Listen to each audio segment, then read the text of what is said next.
네, 반갑습니다. 이번 한 주도 주님 안에서 모두 평안하셨습니까? 특별히 이번 한 주 참 날씨가 더웠죠. 오늘 그리고 내일은 기상 예보를 보니까 무더위가 기승을 부린다는 표현을 쓰더라고요. 날씨가 정말 더워지고 있는데요. 참 불과 얼마 전까지만 하더라도 이제 감기 걸릴 걸 걱정을 했는데 이제는 또 햇빛을 너무 쬐었을 때 우리가 또 건강적인 문제를 걱정해야 되는 오늘을 살고 있습니다. 모쪼록 날마다 헌신하시는 우리 속장님들 영육간에 강건하시기를 주님의 이름으로 간절히 축원합니다. 오늘도 속회를 위해 속회가 바로 서기 위해서 시간을 내어주신 속장님들을 위해서 저도 기도하고 또 중보하는 마음으로 함께 하겠습니다. 오늘 같이 우리가 살펴볼 주제는 성전을 다시 건축하기 시작함에 라는 주제입니다. 우리가 지난주까지는 어, 이제 하나님의 역사, 그 이스라엘 백성들에게 있어서 하나님이 어떻게 역사하셨는지를 우리가 그 흐름을 역사적으로 살펴보고 있는데요.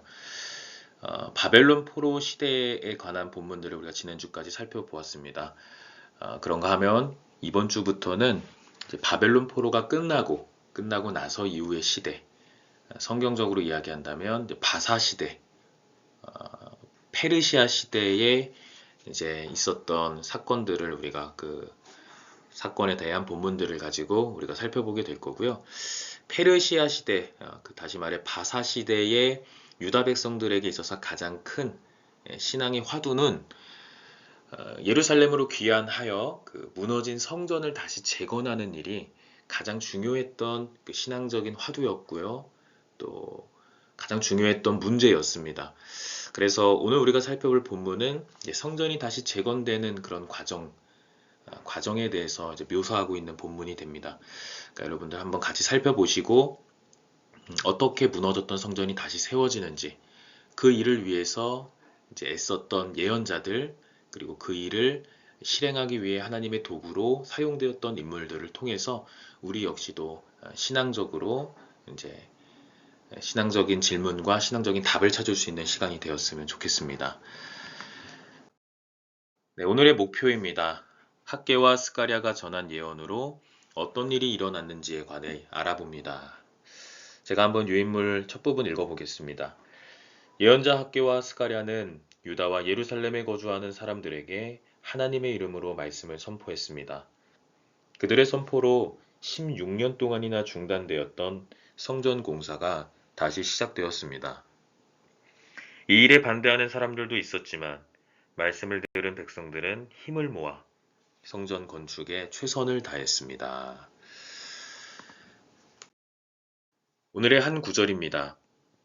에스라서 5장 1절로 5절까지의 말씀을 함께 살펴보고요. 제가 가지고 있는 성경책 구약성경의 715면 또는 716면 이렇게 이어져 있는데요. 세 번역 성경으로 함께 같이 합독하겠습니다. 제 지도 교수님이 에스라서와 느헤미야서를 가지고 박사학위 논문을 쓰셨는데요. 이러한 이야기를 우스갯소리를 하시더라고요. 에스라서, 느헤미야서는 교회에서 가장 인기가 없는 본문들이라고 그런 말씀을 우스갯소리로 하시는데 성경 통독을 우리가 하다 보면 특별히 잘 읽히지 않고 좀 어렵게 느껴지는 본문들이 있기 마련입니다. 대표적으로 에스라서가 그러한데요. 하지만 에스라서는 이제 포로기 이후 시대의 유다 백성들의 그런 마음가짐을 잘 엿볼 수 있는 책이고요.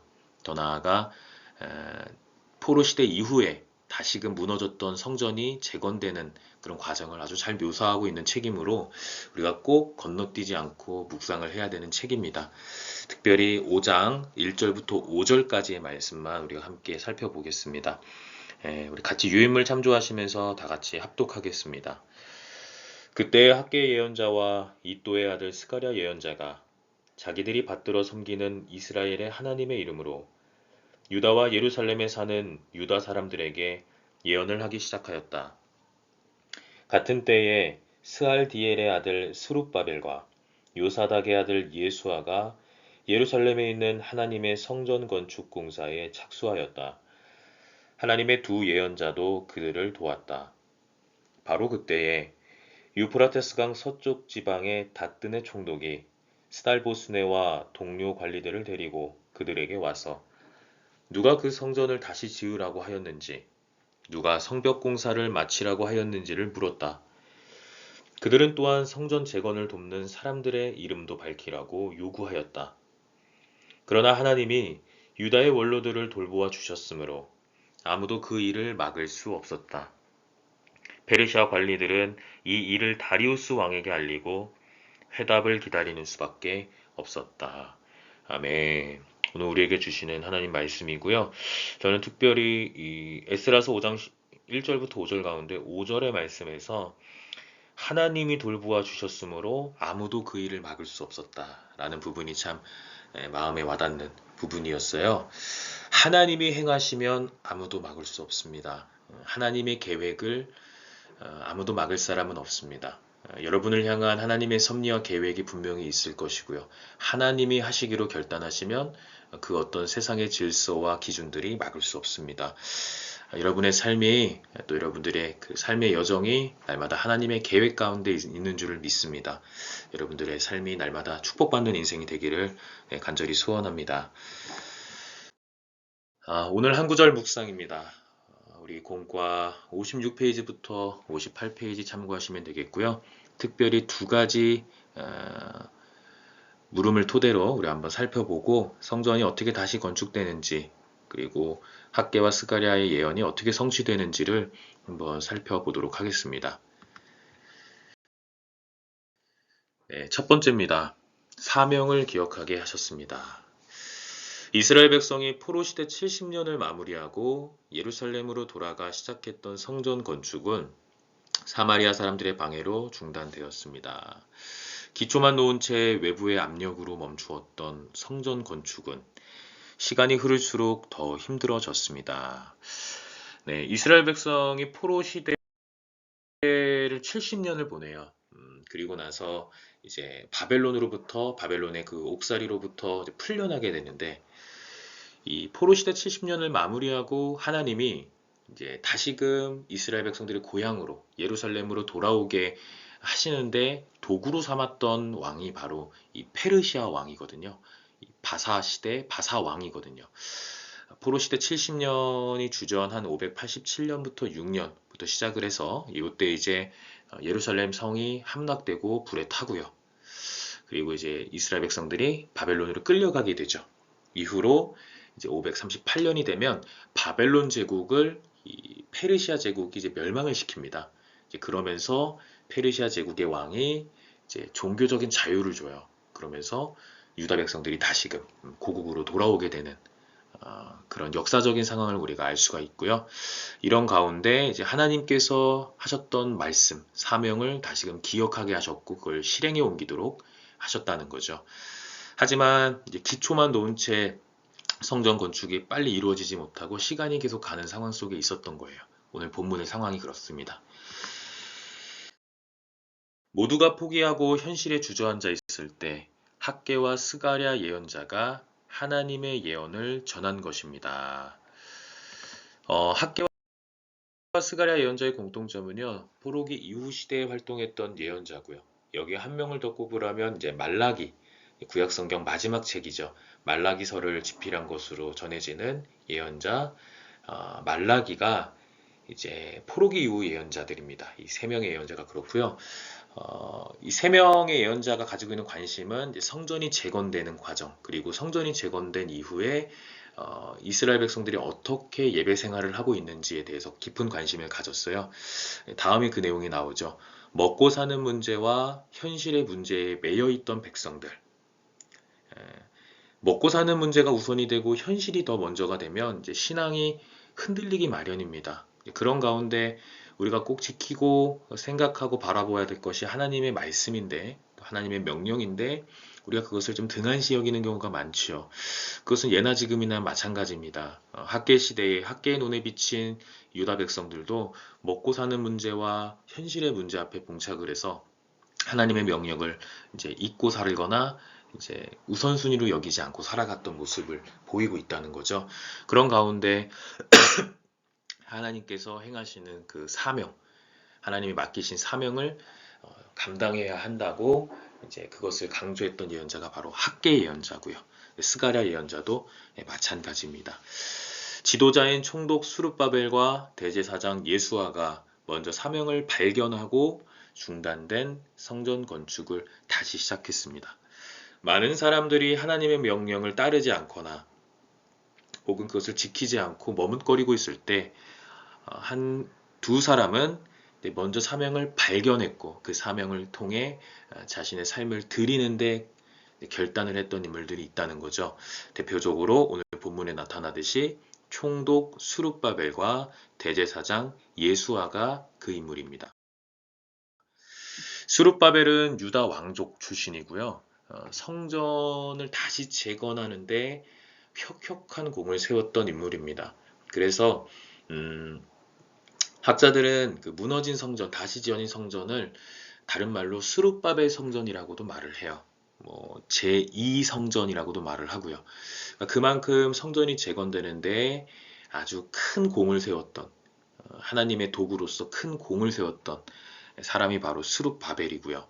이와 함께했던 대제사장 예수아도 마찬가지인데 예수아라는 말은 여호수아라는 말과 동일한 표현이고요. 다른 언어로 특별히 이제 페르시아 언어로 이제 글을 적다 보니까 예수아라는 말로 쓰게 된 거고요. 대제사장이었습니다. 여하튼 이 두 인물은 하나님의 사명을 발견했다. 이게 굉장히 중요하죠. 여러분을 통해 하나님 맡기신 사명이 분명히 있는데 그 사명을 날마다 발견하고 그 사명을 가지고 하나님께 봉사하며 헌신할 때 하나님은 분명히 여러분의 삶을 기억하시고 감찰하시고 여러분의 마음과 생각을 주장하실 줄을 믿습니다. 하나님의 말씀은 우리가 왜 이곳에 왔는지, 무엇 때문에 그리스도인을 불러주셨는지 알게 합니다. 또한 말씀은 우리 앞길에 빛을 비추어 사명을 발견하게 하며 받은 사명은 말씀을 듣고 행함으로 성취됩니다. 여러분 이 사실을 믿으십니까? 하나님의 말씀을 통해 여러분이 왜 부름을 받았는지, 왜 자녀 삼아 주셨는지 이것을 잘 깨달아 알아가는 성숙한 그리스도인이 되어야 하겠고요. 말씀을 그저 읽는 것으로 그치는 것이 아니라 그것을 통해 나의 사명을 발견하고 더 나아가서 그 받은 사명을 통해 말씀으로 생동하여 행함으로 성취되는 하나님의 귀한 도구로 살아가는 것이 우리 그리스도인에게 주어진 숙제이고요. 하나님이 원하시는 삶과 신앙의 방향인 줄을 믿습니다. 두 번째 한번 같이 알아봅니다. 성전 건축을 계속했습니다. 3절부터 5절까지의 말씀이고요. 성전 건축을 반대하는 사람들이 있었습니다. 유브라데 강 혹은 유프라테스 강 서쪽 지방의 총독 다뜨네와 행정관리였던 스탈보스네는 유다 백성들에게 성전 건축을 즉시 멈추고 다리오 왕의 답변이 올 때까지 기다리라고 했습니다. 성전 건축을 반대했던 사람들이 분명히 있었고요. 하지만 아까 말씀드린 것처럼 하나님이 계획하시니까 아무도 막을 수 없었다라고 이제 성경은 기록하고 있는데요. 하나님께서 이제 중요한 인물들을 도구로 삼으셔서 성전이 재건될 수 있도록 주관하셨거든요. 대표적으로 고레스라는 사람과 다리오 왕이 그러한데요. 자, 이 두 사람을 먼저 확인하고 우리 다음 장을 넘어갈게요. 하나님이 어떤 인물들을 도구로 삼으셨는가? 먼저 고레스 왕입니다. 고레스 왕은 아까 말씀드렸던 바벨론 포로 시대를 마무리했던 왕이에요. 다시 말하면 바벨론 제국을 멸망시켰던 왕, 페르시아의 초대 왕입니다. 이 왕은 역사적으로 이제 이런 종교적인 자유를 이제 지배했던 민족들에게 주었던 왕이거든요. 그러니까 우리가 좀 착각하면 안 되는 게 고레스 왕이 이스라엘 백성들을 뭔가 풀어주고 예배할 수 있고 성전 짓도록 뭔가 해줬다. 이것을 뭔가 고레스 왕에게 모든 것을 생각하는 식으로 생각하는 경우가 있어요. 그러니까 그것이 중요한 게 아니라 이 고레스 왕을 하나님이 도구로 삼으셨다는 게 이제 중요한 거고요. 이 부분은 꼭 우리가 알고 넘어갔으면 좋겠어요. 다리오 왕도 마찬가지입니다. 이제 고레스 이후에 이제 집권했던 왕인데요.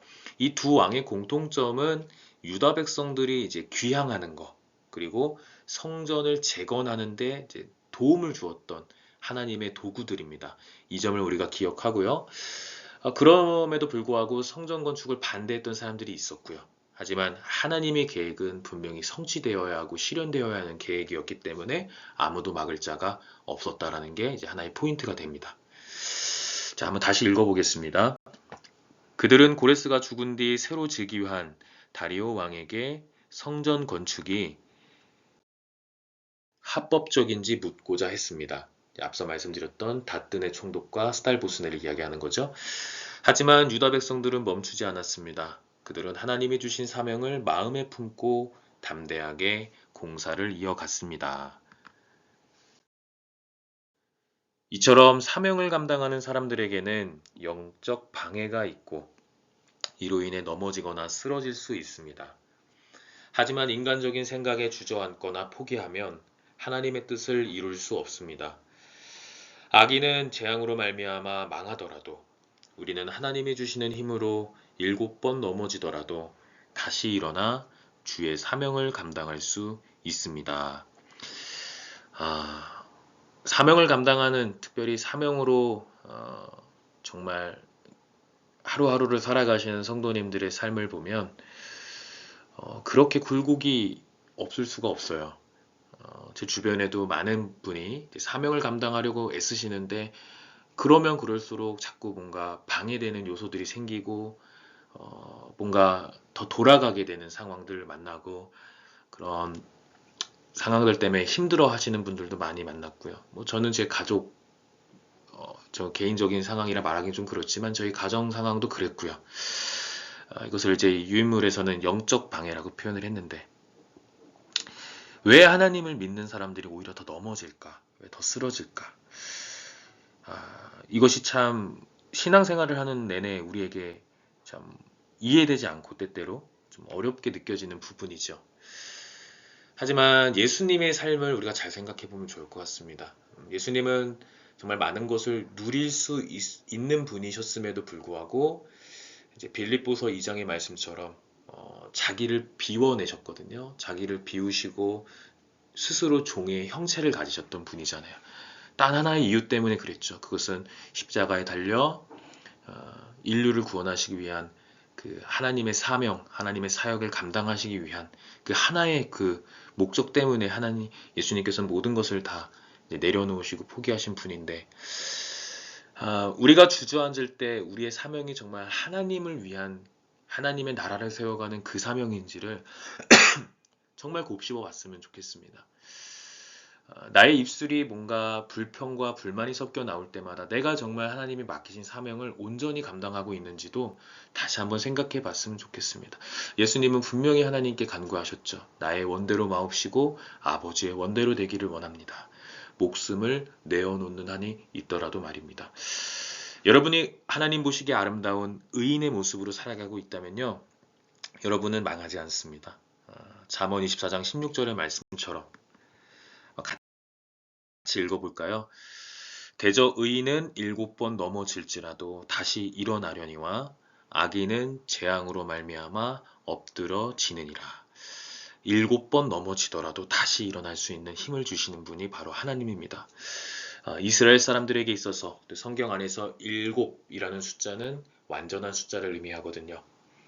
하나님께서 천지를 창조하시고 마지막 7째 되던 날에는 안식을 하셨던 것처럼 또 여리고성이 무너지는 그 날도 마찬가지고요.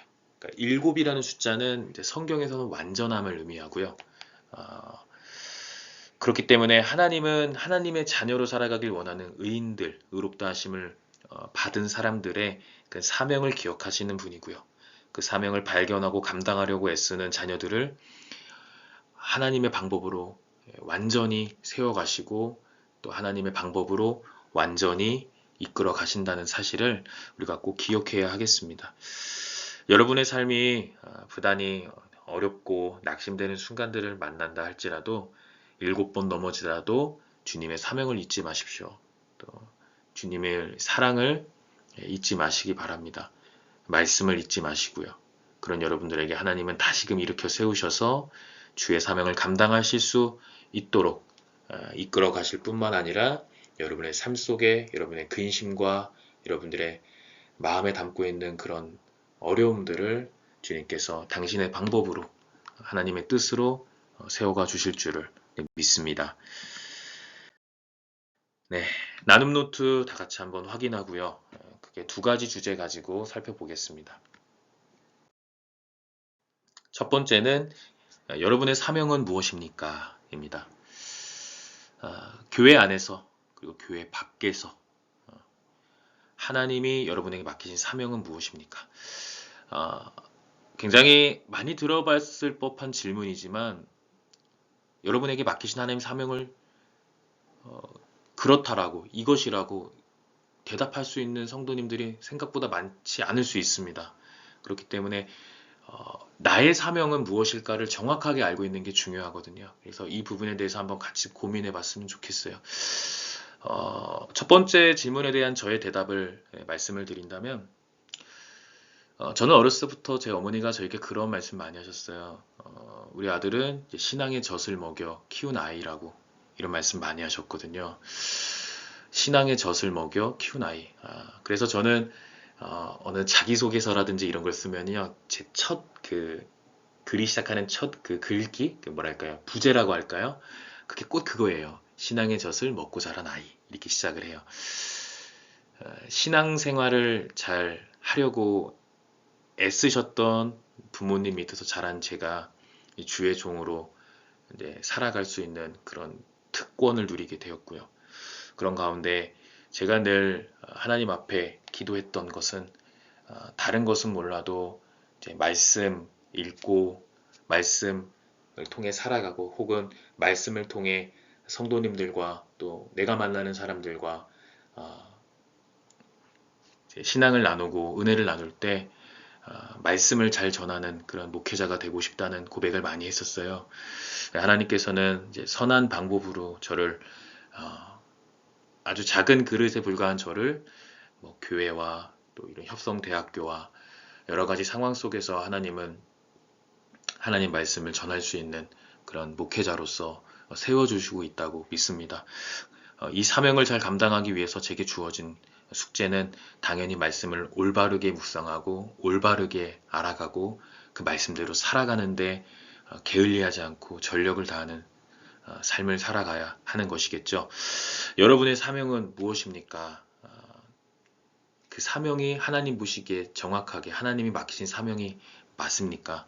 이것을 한번 잘 기억하시고 여러분의 고백이 같이 함께하는 속도원들과 그 고백 속에서 은혜가 나누어지는 그런 귀한 시간이 되었으면 좋겠습니다.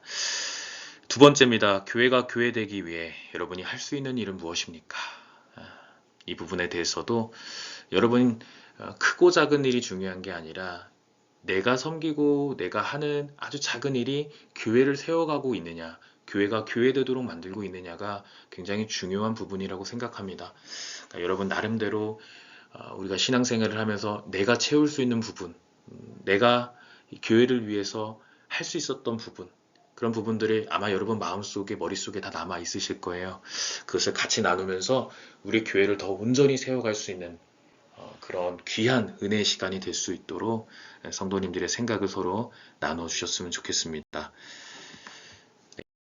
우리 마지막으로 공동신앙 고백 한번 같이 읽고요. 마치도록 하겠습니다. 하나님의 말씀은 우리에게 사명을 깨닫게 합니다. 나아가 모든 방해물을 넘어 하나님의 뜻과 사명을 이루어 가도록 힘과 능력을 부어주십니다. 성도인 우리는 그리스도의 몸된 교회를 이루는 지체입니다. 하나님의 말씀으로 온전한 교회를 이루어야 할 사명이 나에게 있음을 기억해야 합니다.